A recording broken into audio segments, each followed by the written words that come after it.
petite parenthèse, c'est probablement dans le monde réel un des problèmes les plus importants et les plus récurrents dans le monde réel du contrôleur de gestion, c'est d'obtenir les informations dont il a besoin. Je m'explique.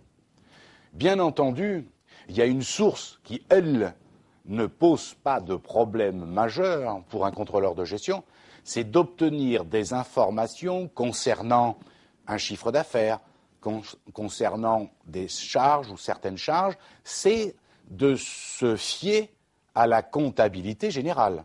Présenté différemment, ça veut dire qu'un contrôleur de gestion est forcément en relation très étroite avec l'expert comptable ou les services comptables de l'entreprise, parce que, par exemple, il va demander j'aurais besoin du chiffre d'affaires de telle activité dans l'entreprise. Ben, lui, ça va pas lui tomber tout seul du ciel. D'accord ? Donc, il va demander au service comptable qui va lui fournir l'information. Est-ce qu'on est d'accord ? Deuxième digression à l'intérieur. Ce qui veut dire que si, dans l'exemple précis, le contrôleur de gestion veut, par exemple, le chiffre d'affaires de telle activité à l'intérieur de l'entreprise, il va donc demander au comptable, mais le comptable ne pourra lui dire qu'à une condition, c'est d'avoir enregistré comptablement dans un des sous-comptes, par exemple, du 707. Ça y est, vous commencez à comprendre le problème.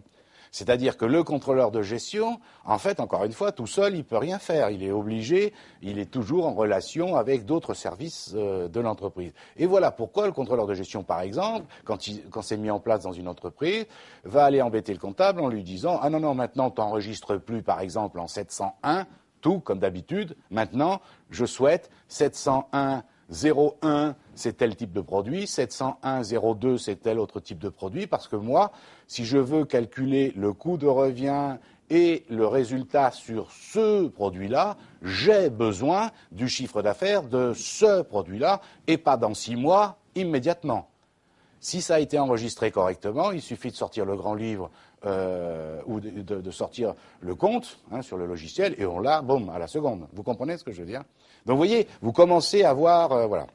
Donc, on est d'accord que ces charges, la plupart d'entre elles, sont issues de la compta gênée. Et donc, les charges dont je parle, si tout le monde est d'accord, le comptable, le contrôleur de gestion, ce type d'informations, charges ou produits, issus de la comptabilité, on va les avoir facilement. Mais j'ai besoin d'autres types d'informations, moi, contrôleur de gestion. Et là, c'est un petit peu plus compliqué. Et par exemple, j'aurais besoin, on le verra par la suite, ah oui, mais j'ai besoin aussi du nombre d'heures machines dans tel atelier. Pendant combien de temps les machines ont tourné ? Vous voyez que là, la compta gênée, à ce stade-là, ne peut rien pour moi. Est-ce que vous commencez à comprendre ? La compta gênée ne peut rien pour moi. Le comptable, il ne peut pas me le dire. Le nombre d'heures que dans tel atelier... j'ai besoin, par exemple, de savoir aussi la consommation d'électricité dans tel atelier. Le comptable, il ne peut rien pour moi. Puisque lui, il reçoit la facture d'EDF ou d'un autre fournisseur, et c'est global. Or, moi, j'ai besoin de savoir le coût de fabrication de ce qui sort de cet atelier-là. Donc, pour avoir le coût de fabrication, intuitivement, vous devez déjà comprendre qu'il faut que je m'intéresse aux charges de cet atelier-là. Et parmi les charges de cet atelier-là, il y a entre autres la consommation d'énergie. Donc, vous voyez, il y a des informations dont nous avons besoin en tant que contrôleur de gestion qui sont assez faciles à obtenir, et puis il y en a d'autres qui sont beaucoup plus complexes. Et pourtant, il nous faut ces informations. Donc, la base au départ du contrôle de gestion, c'est forcément, au départ, on est bien d'accord, la balance comptable dans laquelle on va chercher les informations dont nous avons besoin. Mais on verra au fur et à mesure que ce n'est pas suffisant comme information, il en faut d'autres. Ceci dit, indépendamment des charges de la comptabilité générale, nous, en contrôle de gestion, on va les séparer en charges directes et en charges indirectes, qui sont des notions qui n'existent pas en comptabilité générale, puisqu'en comptabilité générale, on est tous d'accord, charges exploitation financière exceptionnelle. Là, pour l'instant, des charges directes et des charges indirectes. C'est d'abord analyser le processus de fabrication, notamment, et donc par la suite de calculer les coûts de revient de ce que l'entreprise fabrique et vend, alors par produit, par marché, par pays, etc., etc.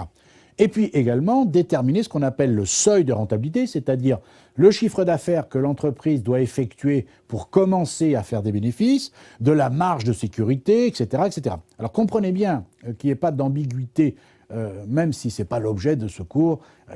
On verra plus tard dans les cours de comptabilité analytique, on verra ça bien entendu en détail. Mais comprenez qu'à partir de la comptabilité générale, pour que vous ne confondiez pas tout, vous allez avoir un document qu'on appelle par exemple le compte de résultat, qui permettra de savoir si l'entreprise a fait des bénéfices ou des pertes.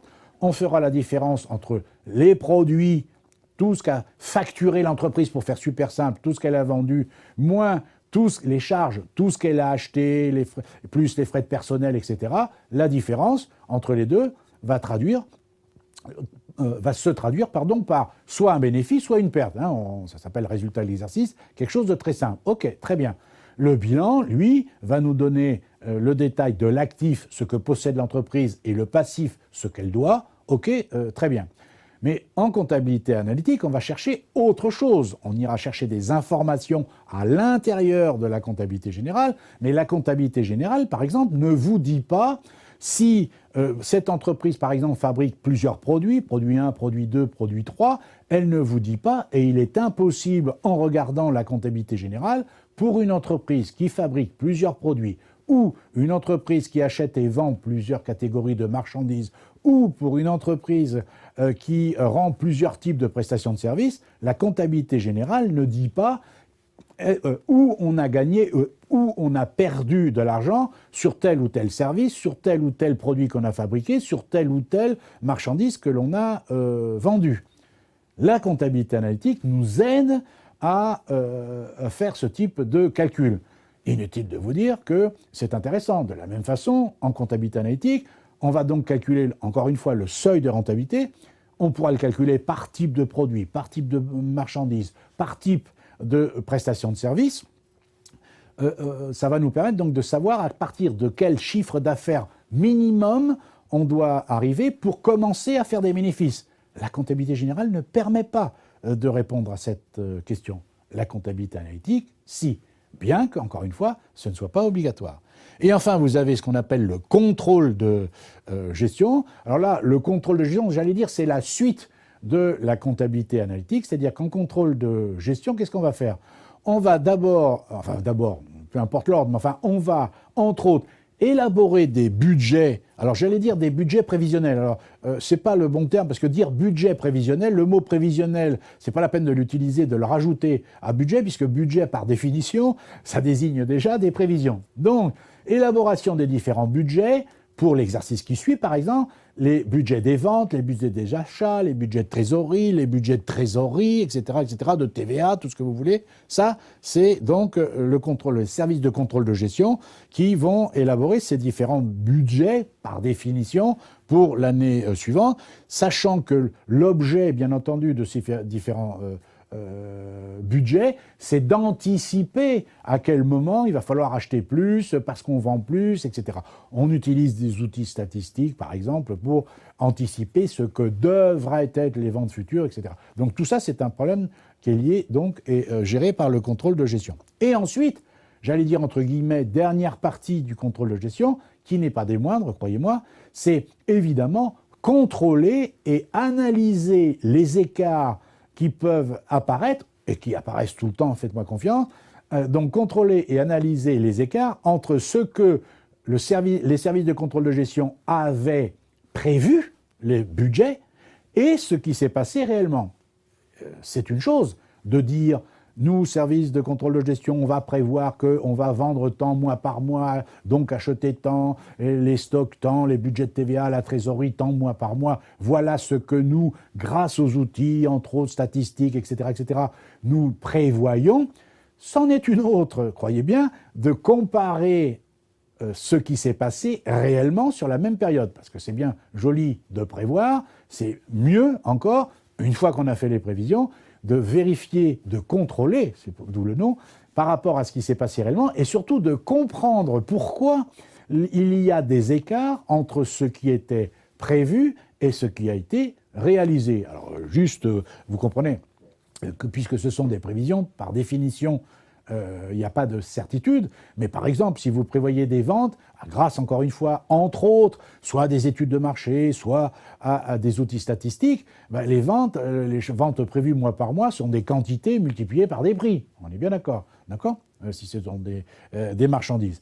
Eh bien, entre ce que vous avez prévu en quantité et ce que vous avez prévu en prix et ce qui va se passer dans la réalité, vous comprenez bien que là, par exemple, sur cet exemple très simple, il peut y avoir deux écarts, deux raisons qui vont expliquer l'écart sur chiffre d'affaires, d'une façon très très simple.